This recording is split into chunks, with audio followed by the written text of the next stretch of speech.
मौलवी इक़्तिदार में आने के बाद क्या कर सकता है? अभी तो इक़्तिदार में नहीं आया, क्रेन बना डाली, उसके अलावा क्या क्या बनाया आपने? मैं पाकिस्तान भर में मुख्तलिफ कारखाने भी लगवा चुका हूँ। मैं साबुन की फैक्ट्रियाँ लगवा चुका हूँ, मैं निमको के कारखाने लगवा चुका हूँ, सरफ के प्लांट लगवा चुका हूँ, ब्लॉक मेकिंग के सिस्टम लगवा चुका हूँ, टफ टाइल प्लांट्स लगवा चुका हूँ, आटा चक्कियाँ जो है वो सैकड़ों की तादाद में लगवा चुका हूँ। तो अल्हम्दुलिल्लाह मौलवी होते हुए भी अल्हम्दुलिल्लाह इतना जो है किया है। तो अल्हम्दुलिल्लाह अगर इक़्तिदार में ना होते हुए हम इतना कुछ कर सकते हैं, तो जब इक़्तिदार आ जाएगा उस वक्त अंदाज सिर्फ बदलेगा। बिस्मिल्लाहिर्रहमानिर्रहीम, अस्सलाम वालेकुम। यूटीवी ग्लोबल के नाज़रीन, मैं हूं आपका मेज़बान मानुल्लाह कायम खानी। उम्मीद करता हूं कि आप सब खैर वाफियत से होंगे। आज एक नए अंदाज़ के साथ आप देख रहे होंगे, क्रेन ऑपरेट कर रहा हूं और ये क्रेन किन्होंने बनाई है? इस वक्त हम डस्का शहर में मौजूद हैं। PP 51 है, चौधरी उस्मान गुराया साहब हैं जो कि यहाँ से तहरीक लबैक पाकिस्तान की जानिब से इलेक्शन कंटेस्ट कर रहे हैं।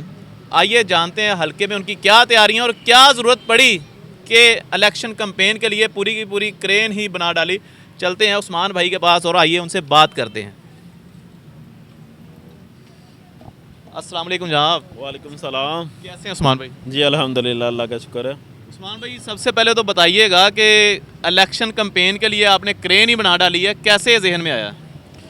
जी बिल्कुल, ये हमारा इंतहाबी निशान है। तो पहले हम ऑलरेडी मशीन्स तो बना ही रहे थे, डस्का इंजीनियरिंग के नाम से हमारा कारखाना है। तो ज़रूरत ईजाद की माँ है। जब इलेक्शन आया तो ज़रूरत महसूस की कि एक क्रेन भी अपनी बनाई जाए ताकि जिस पे हम इस तरह कंपेन वगैरह कर सकें। सर, लोगों ने माशाल्लाह, आप इधर हो जाए, मैं ज़रा क्रेन का भी आपको विज़िट करवाता हूँ। ये देख सकते हैं आप, ये कुंडा लगा हुआ बड़ा वज़नी है और मैं कहता हूँ कि इसके साथ आप क्या क्या इसके साथ उठाने की जो है वो कुव्वत रखते हैं। इससे कौन सा माशरे का निज़ाम जो इस वक्त माशरे के निज़ाम को गंदा कर रहा है, वो किस तरह उठा के इसे बाहर फेंक देंगे? जी पहले तो इसका कुंडा भी वैसे छोटा लगा हुआ था, बाद में मैंने बड़ा करवाया क्योंकि माशरे में गंद जो है वो काफ़ी ज़्यादा है।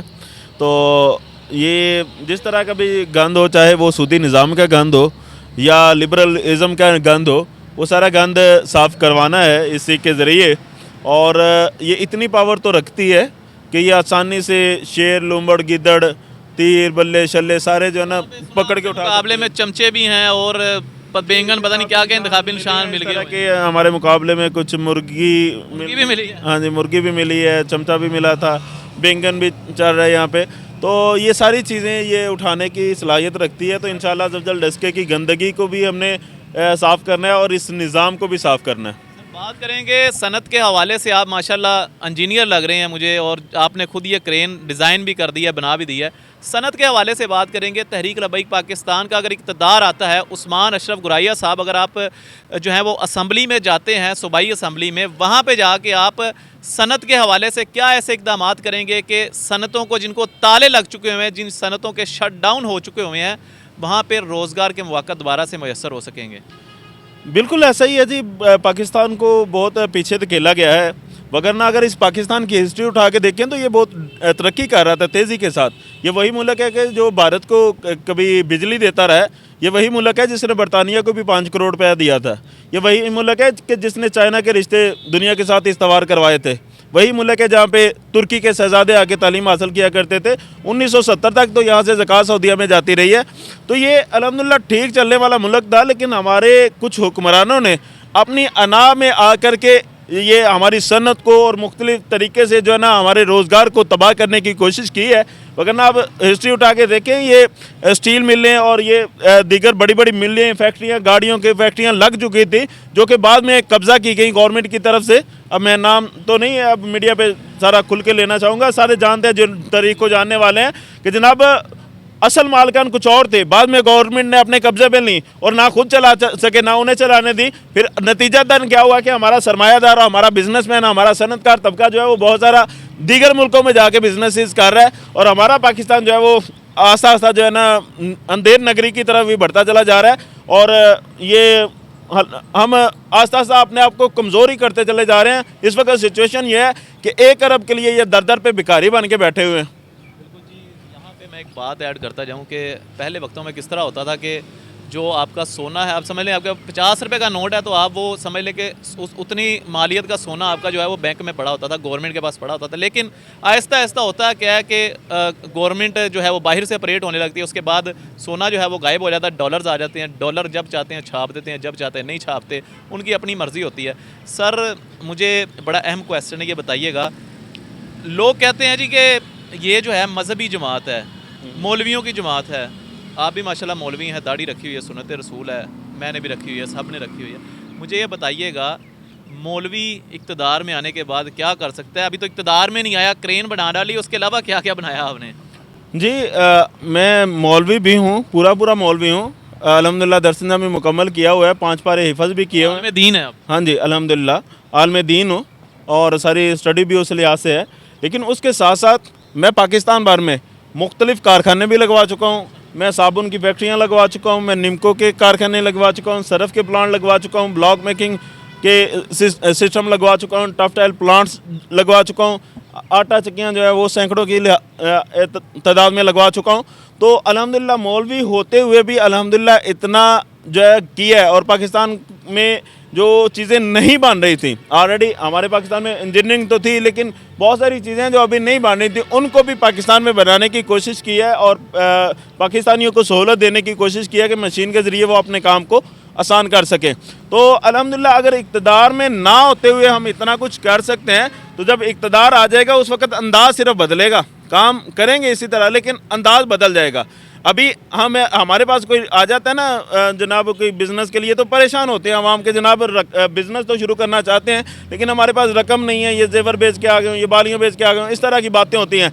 लेकिन अगर हमारे पास निज़ाम होगा, फिर गैर सूदी सिस्टम लाएंगे कि जिसके ज़रिए एक आम बंदा भी जब अपना रोज़गार कमाना चाहेगा तो वो आसानी से बग़ैर सूद के कर्ज़ा लेके अपना रोज़गार कमा सकेगा। और मुख्तलिफ़ कारखाने लगाए जाएंगे कि हमारे जो पाकिस्तानी हैं बैरून मुल्क रिज़्क़ तलाश करने के लिए वो जा रहे हैं, तो वो अपने मुल्क में रह के ही अच्छा रोज़गार कमा पाएंगे। सर डस्के की आवाम जहाँ से आप इलेक्शन कंटेस्ट कर रहे हैं PP 51 से, अगर बात की जाए वोटर्स की, 2,77,000 वोटर्स हैं यहाँ पे, 1,55,000 मर्द वोटर्स हैं और 1,22,000 ख़वातीन के वोट्स हैं।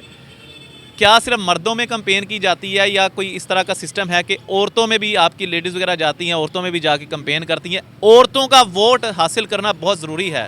लोग समझते हैं कि सिर्फ मर्दों का वोट, 1,22,000 वोट ख़वातीन का यहाँ पे, उसके लिए क्या प्लानिंग्स हैं आपकी? जी अल्हम्दुलिल्लाह उसके लिए हम तरबियती कन्वेंशन भी रख रहे हैं ख़वातीन के लिए, और बकिया ख़वातीन जो है वो डोर टू डोर जा रही हैं, पम्फलेट वगैरह तकसीम हो रहे हैं। तो इंशाअल्लाह जल्द ख़वातीन की तरफ से भी अच्छा रिस्पांस देखने को मिलेगा। यहाँ डस्के की आवाम के मसाइल जो हैं वो बड़े हाईलाइटेड हैं, आपके सामने हैं। सीवरेज का निज़ाम है, रोड्स जो हैं वो टूटे हुए हैं, बिजली का निज़ाम इतना मतलब मौसर नहीं है। आप देख रहे हैं तारें जगह जगह पे गुच्छे बने हुए हैं, जिसकी वजह से किसी भी वक्त शॉर्ट सर्किट हो सकता है। यहाँ के मकीनों के लिए आप जो मसाइल हैं वो किस तरह हल करने वाले आने वाले वक्त में? जी इसमें से एक सबसे बड़ा मसला ये भी है कि जो नुमाइंदा यहाँ से सिलेक्ट हो रहा है ना पहले नून लीग की तरफ से, वो जनाब यहाँ पे रहता ही नहीं है, यहाँ का नहीं है, तो उसे यहाँ के मसाइल कैसे पता है? उसे तो यहाँ पे पैराशूटर कहा जाता है कि बाहर से आते हैं, इलेक्शन लड़ते हैं, फिर बाद में गायब हो जाते हैं। बात हो गई है कि बिलावल साहब जो हैं वो उठते हैं जनाब कराची सिंध से और वो आके लाहौर के जनाब NA में इलेक्शन लड़ रहे हैं। तो मैं अवामुन्नास को, डस्के की आवाम को यही मैसेज दूंगा कि वो अपना अवामी नुमाइंदा जो है वो मुंतखब करें। अल्हम्दुलिल्लाह हम डस्का में ही हर टाइम मौजूद हैं, बिज़नेस भी डस्का में है और हम जानते हैं मसाइल को कि डस्का के हकीकी मसाइल क्या हैं। तो अगर आप अवामी नुमाइंदा अपना मुंतखब करेंगे तो फिर इंशाअल्लाह अज़्ज़वजल आपके डस्के के हालात जो है वो भी बेहतर होंगे। वैसे हम कोई बहुत बड़े बड़े दावे नहीं करने वाले, क्योंकि झूठे वादे मैं नहीं करता, मेरी ज़ुबान बाजारी नहीं। झूठे वादे मैं नहीं करता, मेरी ज़ुबान बाजारी नहीं, पर तुहाडे वोटां दा मैं मुल पासा, मैं रज़वी हाँ पटवारी नहीं। लब्बैक या रसूल अल्लाह, लब्बैक लब्बैक लब्बैक या रसूल। क्या मैसेज देना चाहेंगे बस डस्का की आवाम के लिए? डस्का की आवाम के लिए यही मैसेज है कि आप अपने इस्लामी लिहाज से भी देखें कि कौन आपका नुमाइंदा होने का मुस्तहिक है, और अवामी एतबार से भी देखें कि अवाम के मसाइल कौन हल करेगा। जो यहाँ पे मौजूद रहेगा, जो यहाँ के मसाइल को देखने वाला है, वही हल कर पाएगा। बाहर से पैराशूटर आके यहाँ पे मसाइल हल नहीं करेंगे। जी बहुत शुक्रिया जी। हमारे साथ उस्मान अशरफ साहब मौजूद थे जो कि PP 51 से डस्का से इलेक्शन कंटेस्ट कर रहे हैं तहरीक लबैक पाकिस्तान की जानिब से। हमारी बेस्ट विशेज़ हैं जी आपके साथ और अल्लाह पाक आपको कामयाब करे। अपना बहुत सारा ख्याल रखिएगा, कमेंट सेक्शन में अपनी कीमती राय का इजहार कीजिएगा और ये भी बताइएगा आखिर में कि इन्होंने जो है वो क्रेन का इंतखाबी निशान जो था वो खुद डिज़ाइन करके माशाल्लाह बना दिया हुआ है और इसी के ज़रिए कंपेन कर रहे हैं। ये आपने ज़रूर बताना है ये कैसी इनकी इंजीनियरिंग जो है वो आपको लगी है। अपना बहुत सारा ख्याल रखिएगा। अल्लाह निगहबान।